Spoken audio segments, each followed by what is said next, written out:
Hello learners, today we are going to discuss the unit number 10. The name of the unit is Feminism, Context and Consequences. Before going to discuss about the unit, first we'll have to know what are the learning objectives of this unit. After going through this unit, you will be able to understand the historical context and evolution of feminism across different waves and global regions. Identify key issues addressed by feminist movements, including gender inequality, reproductive rights, and workplace equity. Analyze the impact of intersectionality in shaping diverse experiences within feminist discourse. Evaluate the social, legal, and cultural consequences of feminist advocacy on contemporary society, and to recognize ongoing challenges and opportunities for advancing gender equality in various cultural and political contexts. Now, so far as we are telling about feminism, we can say that we can represent it as a social, political and cultural movement which has profoundly shaped the course of history by advocating for gender equality and challenging entrenched systems of patriarchy. Rooted in the belief that all individuals, regardless of gender, should enjoy equal rights and opportunities, feminism has evolved through waves, each responding to the specific cultural and social context of its time. From the suffrage campaigns in the 19th and the early 20th century to the contemporary struggles for intersectionality and inclusion, feminism remains a dynamic and transformative force. So far as the context of feminism is concerned, it is deeply intertwined with historical injustices, social norms, and power structures that have marginalized women and gender minorities. These contexts vary globally, influenced by cultural, economic, and political realities. While early feminism primarily focused on securing basic rights such as voting and property ownership, subsequent movements have broadened their scope to include reproductive rights, workplace equity, and freedom from violence. Today, the movement addresses intersectional issues, acknowledging the interconnectedness of race, class, sexuality, and gender in shaping experiences of equality. In exploring the context of consequences of feminism, it is crucial to understand its historical foundations, contemporary challenges, and future potential. Feminism is not just a fight for equality, but a call for justice and humanity, striving to create a world where diversity and dignity are celebrated. Now, we should have an idea about discourses on feminism. So, if we are saying about feminism, we'll find that it is a theory which can be represented as a comprehensive socio-political and intellectual framework seeks to analyze, critique, and challenge systems of patriarchy and gender-based oppression. Over the years, it has become a powerful discourse that spans various academic disciplines, cultural contexts, and political landscapes. Its central premises lies in advocating for gender equality and addressing the system inequalities that have historically marginalized women and gender minorities. To understand feminism, one must delve into its origin, evolution, various standards, and contemporary relevance, while also considering critiques and challenges within the movement. Now, so far as the historical context and evolution of feminism is concerned, we'll find that feminism emerged as a formalized movement during the Enlightenment period. Through its roots can be traced back to earlier. So far as the historical context and evolution of the feminism is concerned, we'll find that feminism emerged as a formalized movement during the Enlightenment period, though its root can be traced back to earlier eras when women voices resistance to patriarchal norms. The movement is often categorized into 3 or 4 distinct waves. So far as the first wave of feminism is concerned, we'll find that this wave primarily focused on securing fundamental legal rights for women, including suffrage, property ownership, and access to education. Leaders such as Mary Wollstonecraft, Elizabeth Cady Stanton, and some other thinkers, it played pivotal roles in advocating for women and equality under the law. So far as the second wave of feminism is concerned, we'll find that it is something which is expanding beyond legal rights. The second wave tries to address broader socio-cultural issues such as reproductive rights, workplace equality, and the deconstruction of gender roles. It was characterized by the slogan, "The personal is political," emphasizing how personal experiences of oppression reflect systematic power imbalances.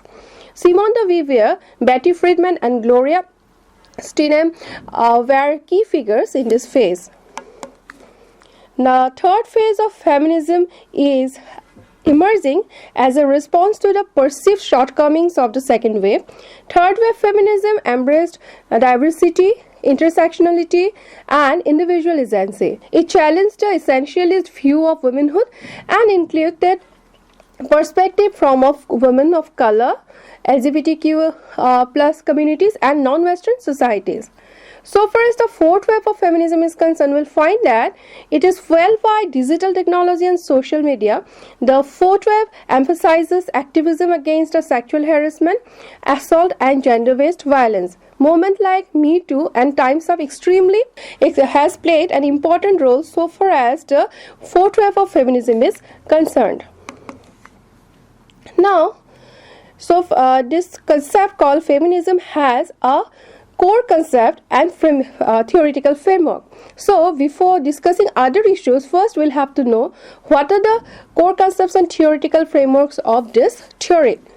Now, feminist discourses encompasses several theoretical frameworks that analyze gender dynamics and propose pathways towards equality. They are the main points that can be described in this context are as follows. Number one, patriarchy. As its core, feminism critiques patriarchy, a system of male dominance that perpetuated gender hierarchies. Feminists argue that patriarchy is something which plays an important role in social, political, economic, and cultural institutions, reinforcing unequal power relations. Number two is intersectionality. Coined by Crenshaw, intersectionality explores how various forms of oppression such as racism, classism, and ableism interact with gender. This framework highlights the importance of addressing overlapping identities to create more inclusive feminist practices. Number three is gender as a social construction. Feminists challenge the notion of gender as a biological determinant, emphasizing its social and cultural construction. Judith Butler works on gender and says that it is something which underscores how social norms dictate and reinforce gendered behavior. Number four is reproductive justice. A critical area of feminist activism focuses on reproductive justice, reproductive rights, advocating for access to contraception, safe abortion, and maternal health care. Reproductive justice extends beyond individual choice, addressing structural inequalities that limit access for marginalized communities. Number five is economic empowerment. Feminist economic critics has tried to criticize traditional economic models that undervalue unpaid labor, particularly domestic work performed by women. Advocates seek equitable pay, workplace policies, and recognition of caregiving roles. Now, one of the important issues which can be discussed under the framework of feminism is discourses across cultures. So far as feminism is concerned, we'll find that it is not monolithic. Its discourses vary across cultures, shaped by unique historical, social, and political context. For instance, women feminism often critiques for its focus on individualism and liberal ideals. Western feminism has historically dominated global narratives. However, contemporary efforts aim to decolonize feminist thoughts by including non-Western perspectives. Number two is post-colonial feminism. This standard critiques the universalization of Western feminist ideals, emphasizing how colonial history shapes gender dynamics in formerly colonized regions. Scholars like Chandra Talpare Mohanty advocate for locally grounded feminist approaches. Number 3 is indigenous feminism. Centered on the experiences of indigenous women, this discourse addresses issues such as land rights, cultural preservation, and the impact of settler colonialism on gender relations. Number 4 is global South feminism. Focused on the specific challenges faced by women in the global South, this perspective highlights issues like poverty, environmental degradation, and access to education. Now, so far as feminism is concerned, there are some theories which has tried to shape the whole theory. Feminism, a socio-political and intellectual movement, has evolved over centuries, compassing diverse theories and ideologies aimed at understanding and combating gender-based inequalities. Its theories provide frameworks for analyzing the structures and systems that perpetuate discrimination, and they propose ways to achieve equality and justice for all genders. This essay explores key feminist theories, their historical evolution, and their contribution to the contemporary discourse. Now, if we'll discuss about the theories of feminism, first will come the liberal feminism. Now, what liberal feminism is?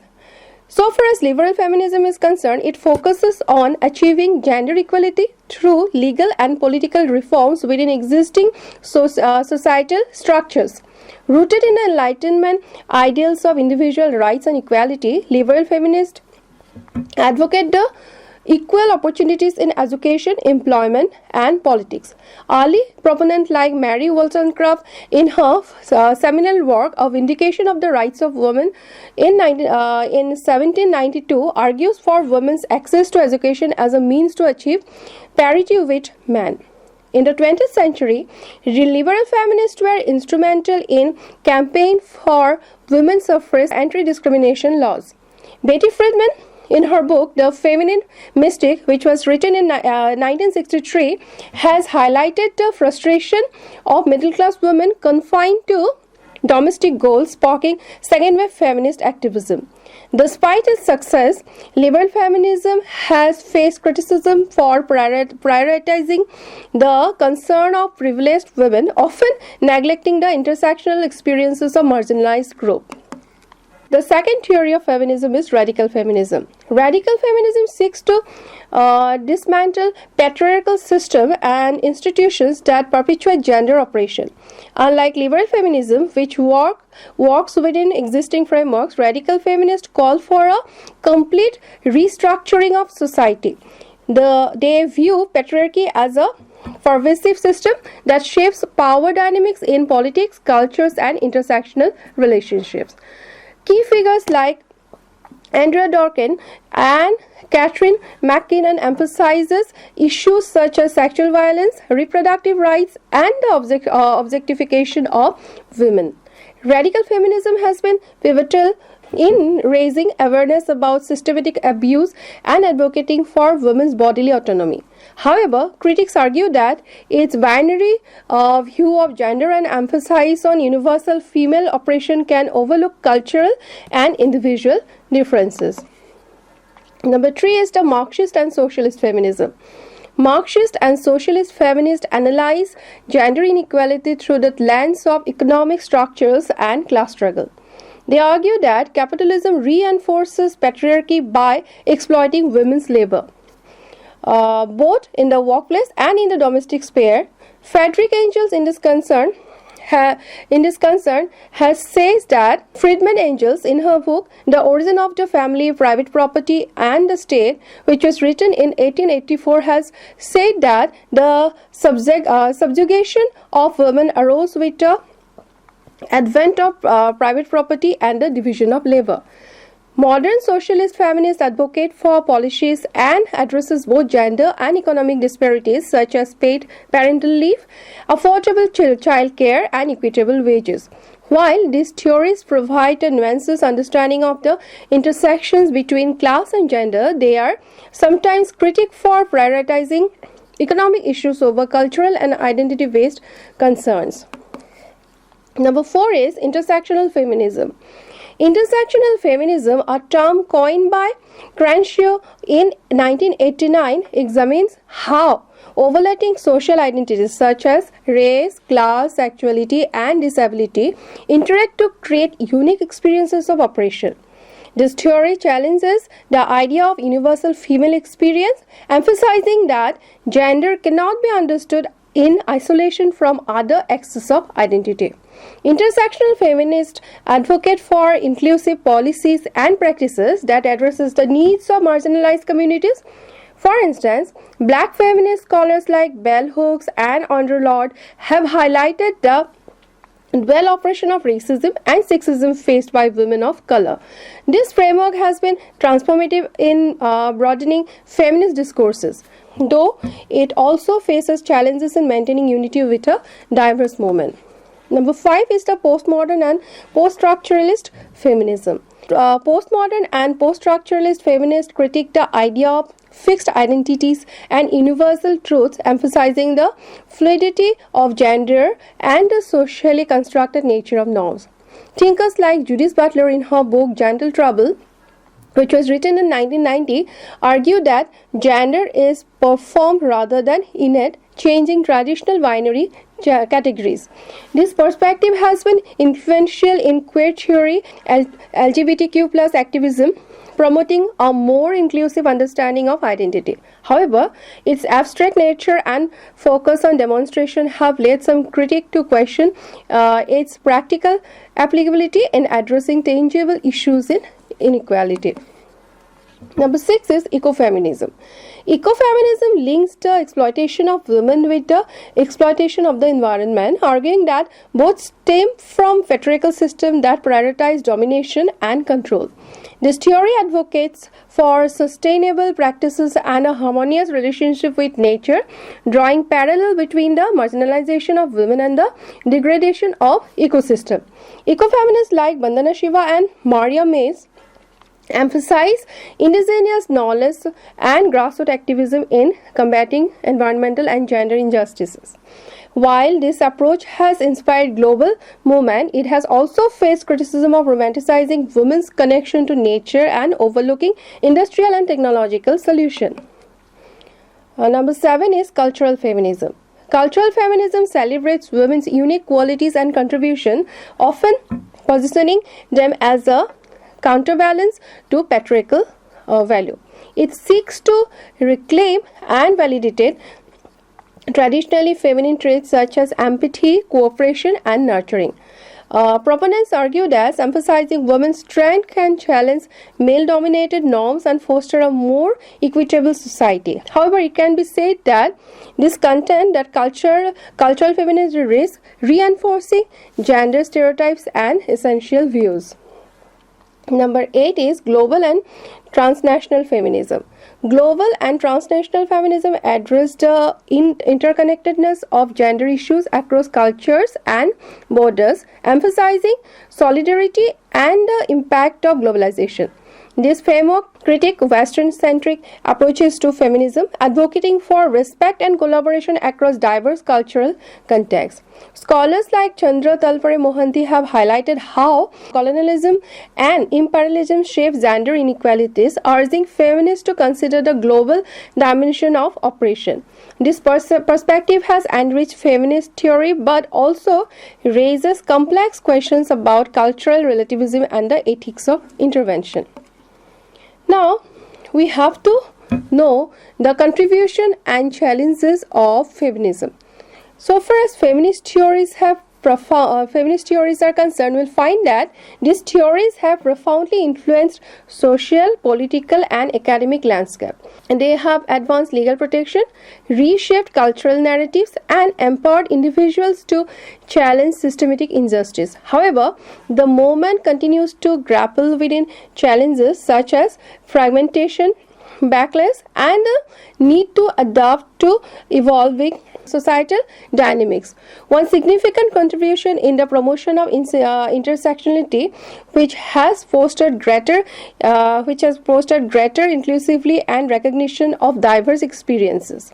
Feminist activism has also sparked crucial conservations and power, privilege, and accountability, pushing institutions to adopt more equitable practices. Nevertheless, tension persist within feminism, particularly regarding cultural practices, reflects the complexities of addressing multifaceted issues which within a diverse movement.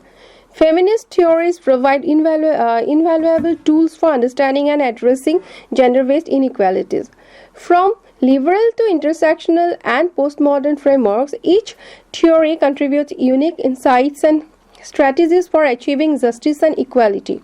As feminism continues to evolve, its strength lies in the ability to embrace diversity, foster dialogue, and adapt to the changing needs of society. By engaging with these theories, we can work towards a more inclusive and equitable world for us. Now, just give a look on contemporary challenges and critiques. So, for us, while feminism has made significant strides, it continues to face challenges and internal critique too. So, if we see, we will find that there are resistance and backlash. Feminism often encounters resistance from individuals and institutions invested in maintaining traditional gender norms. So far as feminism is concerned, we'll find that microconceptions about it, such as the belief that it promotes female superiority, further fuel backlash. Secondly, we'll find that intersectional blind spots. Despite its emphasis on inclusivity, feminism has at times marginalized voices from non-dominant groups such as women of color, LGBTQ plus individuals, and those with disabilities. Thirdly, global inequalities. Feminist movement in wealthier nations may inadvertently overshadows the struggles of women in less affluent regions. Bridging these gaps requires transnational solidarity and mutual understanding. Number 4 is commodification. The commercialization of feminist ideals such as branding products as feminine without meaningful action risks diluting the movement's core principles. Now, let us see what are the relevance of feminism in contemporary society. So, far as feminism is concerned, we'll find that it remains crucial in addressing persistent inequalities and emerging challenges. In this context, we can point out certain points. First, gender-based violence. Despite global awareness, issues like domestic violence, sexual harassment, and human trafficking persist. Feminist advocates for stronger legal protections and cultural shifts to combat these problems. Number 2 is workplace equity. The gender pay gap, glass ceiling, and lack of representation of leadership roles are ongoing concerns. Feminist initiatives aims to create more inclusive workplaces. Number 3 is climate justice. Feminists are increasingly engaging with environmental activism, recognizing that climate change is something which affects women, particularly in vulnerable communities. Number 4 is technological advancement. Digital feminism is something where technology is there and it is being used, but it is also grappled with challenges like online harassment and gender digital divided. Now, we'll have to again give importance on challenging the definition of feminism. Here, we'll specially taken into consideration the women, minorities, and underrepresentation. In this concept, we can say that feminism, at its core, is advocacy of gender equality, but its scope, applications, and interpretation have been far from uniform. The movement has historically focused on the rights and empowerment of women, often framed within the experiences of white, cisgender, middle-class women. This narrow lens has excluded or marginalized the voices of minority women, LGBTQ plus individuals, and other underrepresented groups whose experiences with oppression and inequality are layered and complex. To challenge the definition of feminism effectively, it is crucial to interrogate its historical limitation, expand its inclusivity, and ensure its relevance to diverse communities. So far as the historical context of feminism is concerned, we'll find that it has evolved over the three primary waves which we have already discussed, and they are the first wave, second wave, and third wave. So far as first wave is concerned, we'll find that it emerging in the late 19th and early 20th century, centered on suffrage and legal rights, largely benefiting the white women. So far as the second wave of feminism is concerned, we'll find that it's spanning the 1960s and 1980s, broadened its focus to issues like workplace inequality, reproductive rights, and the sexual liberation. Despite its progressive agenda, second wave feminism often sidelined minority voices, as exemplified by critics from black feminists like Bell Hooks and Audre Lorde, who argued that the movement failed to address the intersection of race, class, and gender. The third wave, which began in 1990s, sought to address this criticism by embracing intersectionality, a term coined by Crenshaw, who described how different forms of discrimination overlap. This wave emphasized diversity and individual agency, yet challenges remain in ensuring that feminism is genuinely inclusive rather than tokenistic. As we navigate the contemporary landscape, often termed the fourth wave, digital platforms have amplified marginalized voices, but systematic inequalities persist. Now, if we'll see the women and intersectionality, we'll find that intersectionality is pivotal in redefining feminism. Women are not a monolithic group. Their identities intersect with race, ethnicity, socioeconomic status, sexual orientation, disability, and other factors. These intersections shape unique experiences of oppression and privilege. For instance, black women face dual discrimination based on both race and gender, often finding themselves excluded from mainstream feminist movement and racial justice initiatives. This duality is articulated in Sojourner Truth's 1985 speech, "Enter a Woman," which highlighted the main point of black women's struggle. Similarly, indigenous women face more problems in comparison to the other privileged women. To embrace intersectionality, feminism must move beyond universalizing women's experiences and recognize the diverse realities that shape their lives. Policies and activism should be tailored to address the specific needs of marginalized groups, from advocating for accessible health care for women with disabilities to challenging anti-immigrant policies that disproportionately affect undocumented women.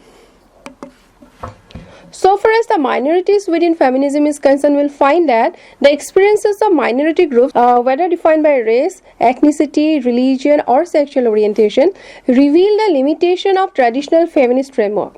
Queer and transgender individuals, for example, have often been excluded or marginalized within feminist movement that centers cisgender women. Exclusionary radical feminists have perpetuated harmful narratives denying the legitimacy of trans women's identities and struggles. The inclusion of minorities within feminism also requires addressing colorism, casteism, and other intracommunal hierarchies. For example, South Asian feminists have highlighted how caste-based discrimination intersects with gender oppression, yet these issues often remain peripheral in global feminist dialogue. So far as underrepresentation in leadership and advocacy is concerned, we'll find that leadership within feminist movement often reflects broader societal inequalities. Women of color LGBTQ plus individuals, and other minorities are underrepresented in leadership roles, both within feminist organizations and in broader political and economic spheres. The lack of representation perpetuates a cycle where the issues and perspectives of marginalized groups are inadequately addressed. Representation is not merely about visibility, but about ensuring that diverse voices have decision-making power. Movements like the Me Too campaign illustrate the importance of amplifying marginalized voices. While initially spearheaded by Tarana Burke, a black woman, the movement gained global importance when high-profile white actresses shared their stories. The disappropriate focus on privileged voices underscores the need for intentional effort to center those who are often overlooked. Now, so far as decolonizing feminism is concerned, we'll find that feminism has often been critiqued for its European assumption, which failed to account for the realities of women in the global south. Western feminists have historically imposed their fireworks on non-Western contexts, perpetuating the savior complex that undermines local agency. Decolonizing feminism involves recognizing and valuing indigenous and non-Western feminist traditions, which may prioritize community well-being and a collective resistance over the individual rights. For example, African feminists emphasize the interconnectedness of gender, community, and economic justice, challenging neoliberal approaches that prioritize individual empowerment. Similarly, Latin American movements like Ni Una Menos addresses gender-based violences which, within the context of broader social and economic inequalities, these perspectives enrich global feminist discourses and challenge the dominance of Western paradigm. So, whereas the role of man and non-binary individuals in feminism is concerned, we'll find that challenging the definitions of feminism also involves questioning its traditional focus on women as the sole beneficiaries of gender and equality. Gender norms harms everyone, and inclusive feminism must address how patriarchy oppresses man, non-binary individuals, and other gender minorities. Men play a crucial role in dismantling patriarchal structure, but their involvement must be guided by accountability and allyship rather than countering their experiences. Programs that engage men in combating gender-based violence or challenging toxic masculinity are essential, but they must be framed within a broader commitment to justice for all genders. Non-binary individuals whose experiences often fall outside the binary framework of traditional feminism requires greater recognition and advocacy. Issues like access to gender-affirming healthcare, the deconstruction of binary gender norms, and the inclusion of non-binary perspectives in feminist theory and activism are integral to a more inclusive movement. If we say its role towards a more inclusive feminism, we'll find that to redefine feminism in a way that addresses the needs of women, minorities, and underrepresented groups, several key steps are very necessary. First is the centering marginalized voices. Feminism must prioritize the leadership and perspective of those most affected by intersectional oppression. This includes creating platforms for marginalized groups to share their stories and shape policy agendas. Secondly, adopting an intersectional approach. Advocacy and activism should address the interconnected nature of social injustice, recognizing that issues like racism, classism, ableism, and xenophobia are inseparable from the gender inequality. Challenging internal biases. Feminist movements are confront and dismantle of their own biases, where relations to race, class, sexuality, or other factors. This requires ongoing reflection, education, and commitment to equality. Number 4 is global solidarity. Feminism should embrace a global perspective that value diverse cultural, traditional, and resist traditions and resist the imposition of Western norms. Collaborative efforts that respect local contexts are essential for meaningful change. Number 5 is expanding the scope of feminism. Beyond addressing gender-specific issues, feminism should tackle systematic inequalities in education, healthcare, labor, and other areas that disproportionately affect marginalized groups. Now, we have already discussed about the various problems of feminism. We have discussed about the theories of feminism, how it has grown, and also we have discussed about minorities, women minorities, and the people under representation. So, in the conclusion, we can say that challenging the definition of feminism involves more than expanding its vocabulary or adding new voices to the conversation. It requires a fundamental rethinking of its goal, strategies, and values to ensure that it serves as a tool for liberation for all individuals, not just a privileged few. By embracing intersectionality, decolonizing its framework, and centering the experiences of minorities and underrepresented groups, feminism can become a truly inclusive and transformative force for justice and equality. Now, if we say about feminism, or we'll understand about feminism, we have to say that feminism as a discourse transcends its historical origins to remain a vital force for social transformation. It emphasizes on equity, justice, and inclusively continues to inspire movements across the globe. However, achieving its goal requires addressing internal critics, fostering cross-cultural dialogues, and adapting to evolving societal needs. By understanding feminism's diverse discourses, we can envision a future where gender equality is not merely an aspiration but a lived reality for all. I think we have understood what feminism is and what are the historical backgrounds of its theories and what are the discourses of it, and how actually we should treat women, minorities, and the people under representation. So this is in brief about the unit. You will be able to understand it. Thank you.